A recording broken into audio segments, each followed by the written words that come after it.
Hello, everyone, and welcome to India Sportsbiz Talks.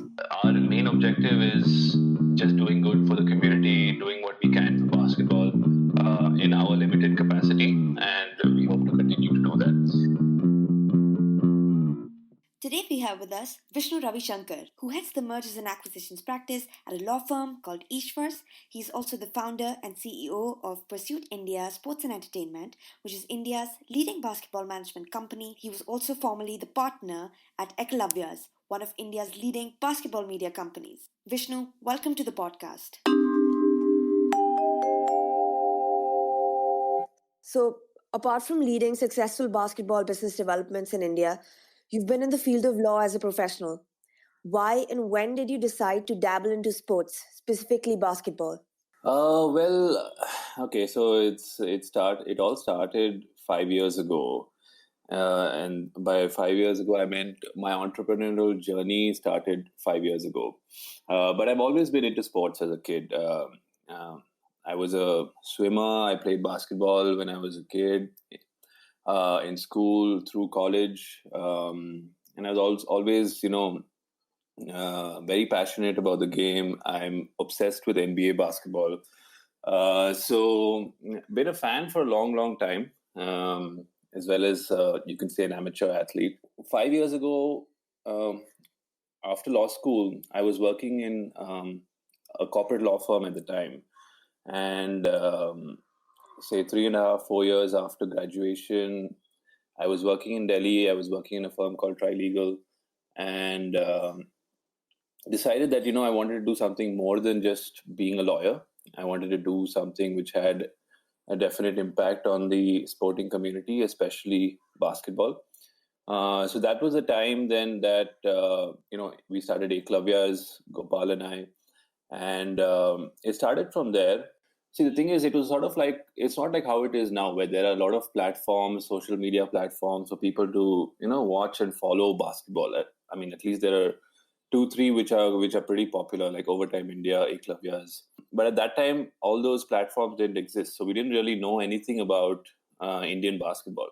There was, of course, Hoopistani, which is still going strong. Karan Mazok is going strong, but that was about it. So we wanted to shine light on the community, what is going on in the basketball community, and that's how it started at that time. So spending sort of like a year or two, we, like me specifically, I traveled to a lot of these national tournaments, whether it was under 14, under 16, under 18, senior level tournaments. And we really got into the community. Like, we really built a grassroots network of players, coaches, administrators, all that over a period of, say, around 2 years. And then in late 2016, I branched out and started established Pursuit India. Because I knew that that we could do more. The talent in the Indian basketball community was good enough to say a few of them could compete in leagues outside India, and there was no pro league at that time, and currently there's no pro league in India either, except the 3-on-3, the 3BL, which happened. There's no 5-on-5 pro league right now in India. So that's how it started. Obviously with time things grew, and the impact that we were able to make also grew. Absolutely, that's interesting. So, take us through some of the verticals and developments for Pursuit India in specific. Okay, so Pursuit was started. The primary focus is player management. We started off representing India's top athletes. We still do that. We look for opportunities for players in professional leagues, whether it's in India or outside India.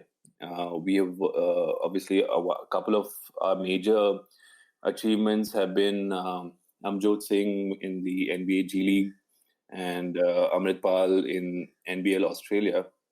And both of them were like, first ever full season contracts. So that's one main focus of player management. We have a database which we keep building on. We go and scout. We go to tournaments at different age groups, all these national championships and other major tournaments we keep a track of. We have a database of the up and coming players, boys and girls, different states, and their availability, all that throughout the year. We keep this information because we consult with leagues. We have worked with the 3BL. We have worked with UBA in the past when the UBA was in India, and of course we have tie-ups with agencies outside India, in Europe, Japan, Australia, and in the US, basically North America, US, and Canada, to help create opportunities, find opportunities for Indian professional players. That's on the professional side. Last year, you may have heard of Red Bull Rain. Red Bull basically hired Pursuit as their organizing partners, and that was probably our biggest project in our young history. So it's an amateur league which happened last year, and I think the scale of that league is probably one of the largest tournaments that I know of in the country. 32 teams per city, so you're talking about 1,500 plus players, and we were on board as the organizing partner. Not only getting players on board, getting the top players on board, but also deciding the cities, venues, liaising with the state associations, getting the officials, referees on board, A to Z of whatever is required in a tournament. So we were sort of like the consulting organizing partners for them. So that's one aspect, one division of what Pursuit does. We are also into youth development and training. We work with younger kids. If they want to get elite training outside India, we have tie-ups with academies and educational institutions, including IMG Academy. We've had a long-standing tie-up with IMG Academy. We are their official India ambassadors. We have sent a lot of kids there, including whole college teams. We've sent the college team of JPR Institute of Technology a few years ago for a 5-week camp at IMG Academy. So kids who are looking for short-term or long-term programs, we are able to find the right fit for them. So youth development and training is one major aspect where we help kids find them pathways to go and study and play abroad. And in that regard, we have a very interesting tie-up with an academy called Blue Star Academy. They started in the US in the 80s, and they're probably in the US. They're the number one of the leading scouting academies, where they basically organize these camps for high school kids to come and showcase their talent in front of college coaches and scouts. And they have, since then, they started in the 80s. Since then, they've obviously expanded to Europe, and now they're in Asia as well, with their headquarters in Singapore. And in 2018, in December, we had the first exposure camp, tying up with Blue Star, where we got down foreign coaches. One of them is also a scout for colleges. And they basically educated kids on how to apply for athletic scholarships to universities in the USA, in the NCAA system, as well as the United Kingdom.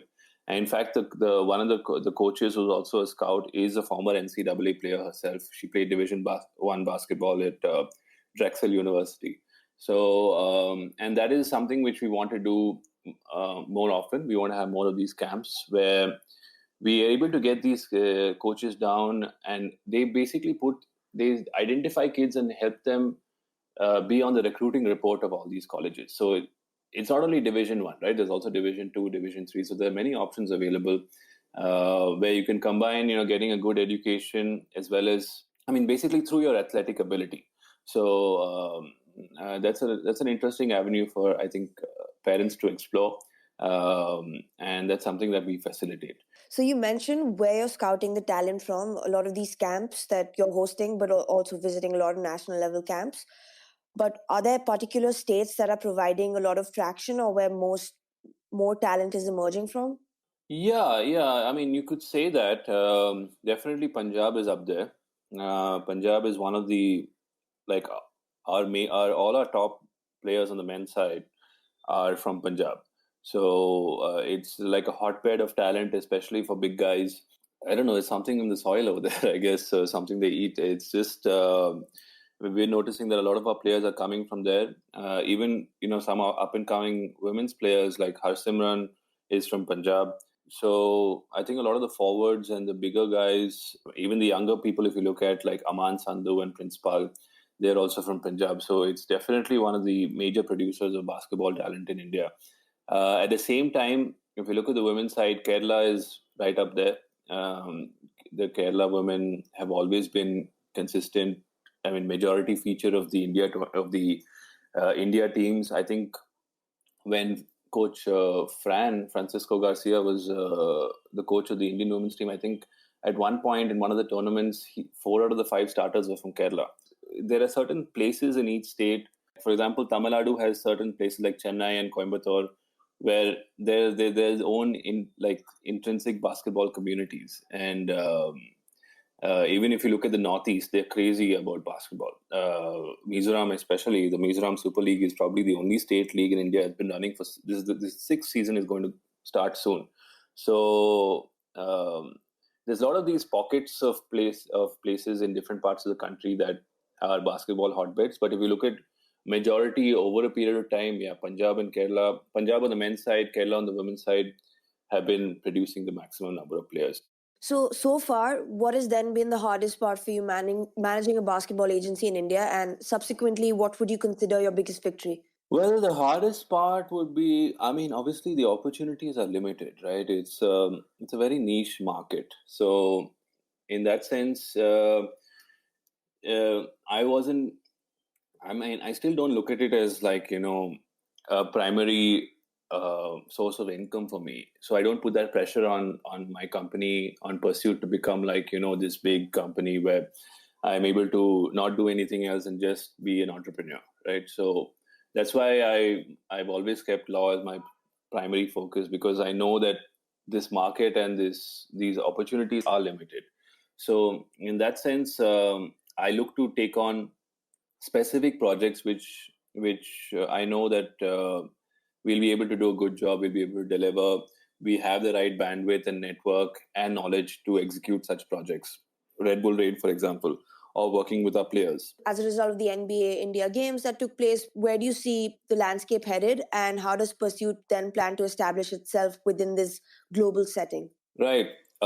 See, NBA India games are huge. Obviously, it was a big deal. But I look at that as a different product. The NBA is a different product. It's obviously like we all love the NBA, and it's the highest, sort of the epitome of professional basketball, and all the best players in the world get to play. I mean, the whoever's in the NBA, the 450 players in the NBA are definitely the best players in the world. But that is a separate product. I mean, to grow Indian basketball, you need obviously more than that. I mean, in NBA India games, not going to come in overnight and then change the what it is, what Indian basketball is about. If you see, I was at the games, in fact, and it was an excellent experience. It was amazing to watch those two teams compete and that level of basketball.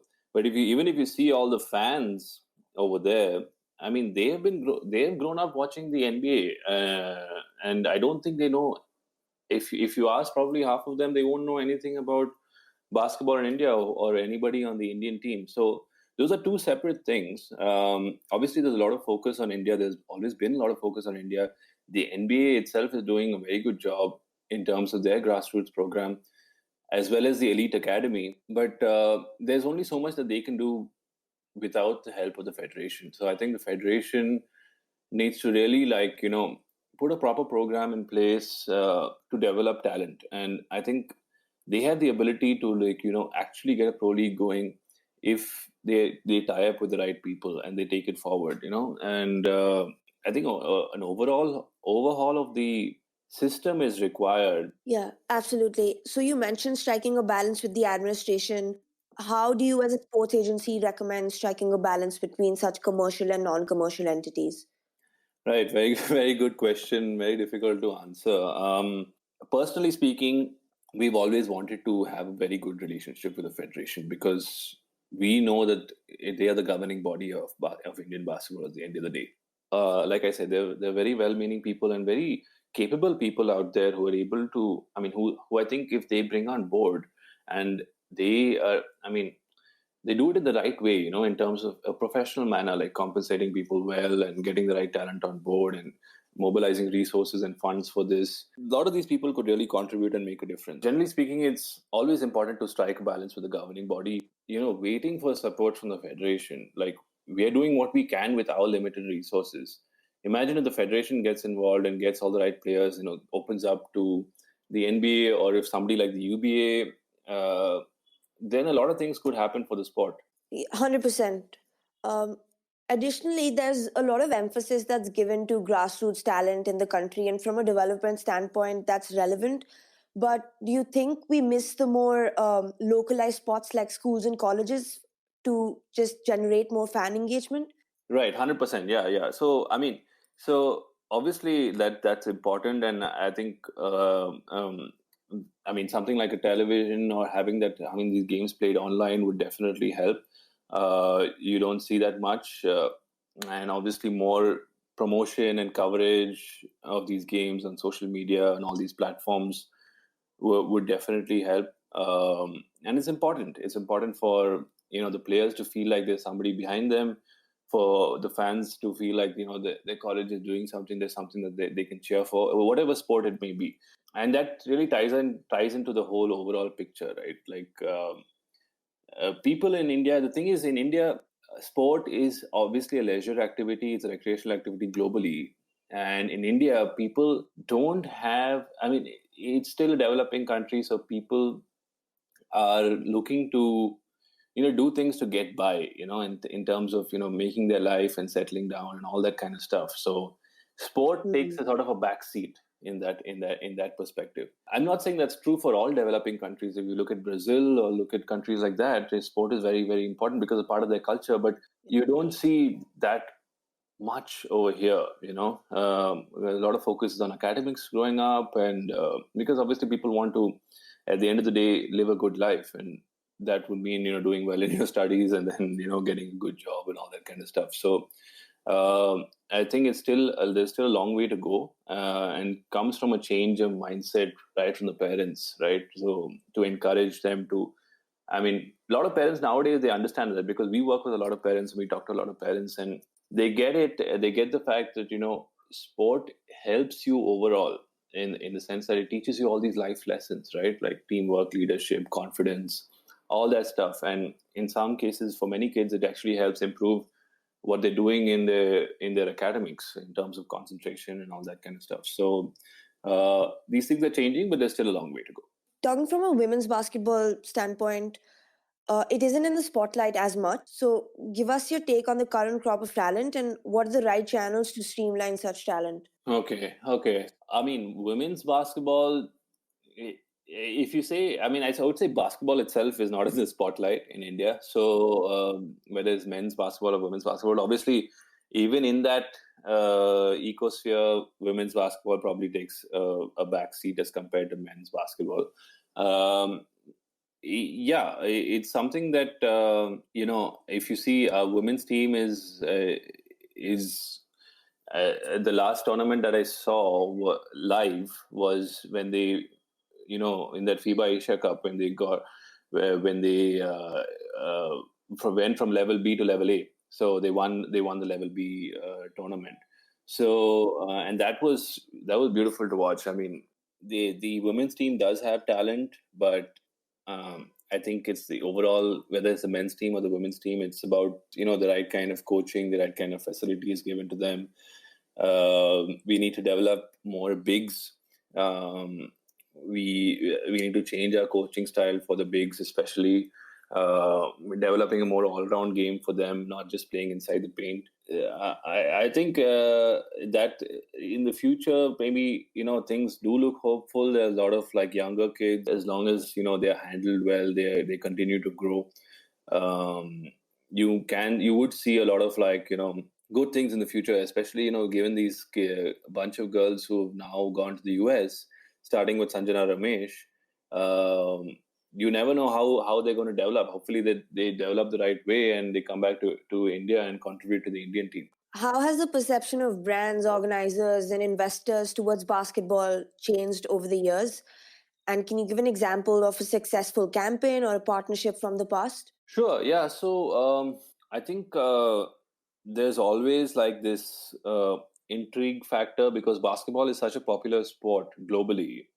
I think second to football, I guess. In basketball, being a team sport and being such a high level team sport, which is very technical and this requires a lot of in-depth preparation and coordination.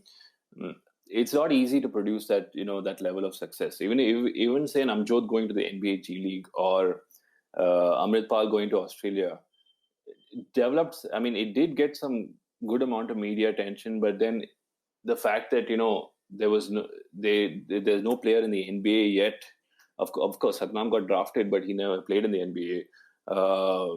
I think once that happens, then things can really open up. So, I mean, it's sad in a way that you need a success story for the sport to become popular, or for brands to get into it. But it is the reality. A good example would be Red Bull. The entire tournament which took place last year, Red Bull Rain. This was the first time they were bringing their 3-on-3 tournament, which happens globally for many years now, to India. And there was a huge focus from Red Bull side on India for that matter. It was the fact that they did it in 12 cities, which they don't do it in many other countries, that many cities. And the fact that they got 32 teams per city, the fact that they put in so much of time and money into it, and they really wanted to put on a good show and give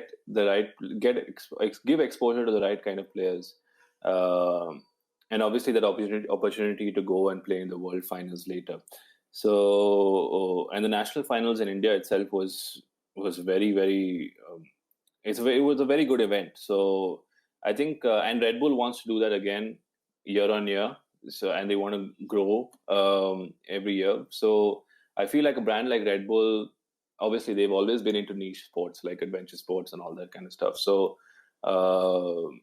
it's a good thing. What are Pursuit's goals for 2020, and what piece of advice would you give to someone looking to enter the basketball business in India? Well, continue doing good work. That's about it. I mean, continue contributing to the community. I mean, that's basically why I started. We are looking, and in terms of our players, we are constantly looking for good opportunities. So we are hoping to have another exposure camp for kids. We usually do 12 to 17 age group, where we get these foreign coaches down and help them educate kids on these athletic pathways.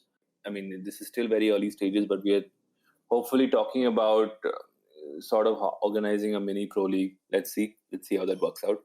Our main objective is just doing good for the community, doing what we can for basketball in our limited capacity, and we hope to continue to do that. Word of advice for people entering, in my experience, I could just say that you should really know what you're getting into. You should be aware of, talk to people in the community, in the market. Get an idea of what it is like, what the possible opportunities are, what is going on, what are the avenues in which you can contribute, and at the same time be practical about it. Understand that this is a limited market, there's limited opportunities. It's not going to grow overnight, it's going to take some time. So you need to understand that patience is a key. Doing good is important, but at the same time, if you get fully into it and you let go of everything else, it might lead to a bit of frustration because you don't see the market growing like how you want it to. So I would say just be very aware of what you're getting into, and at the same time always have these backup plans or these other avenues in which you can sustain your lifestyle. We want more people obviously to be involved in the community and help out. So I'd always encourage anybody to to reach out to me or anybody else to get an idea of what is going on and how they can contribute. Thank you so much for your time and sharing such honest answers. I really learned a lot, and I hope people who listen to it can take away the same insights. Thank you everybody for tuning in. Please don't forget to subscribe to our podcast for more such insights on the business of sports in India.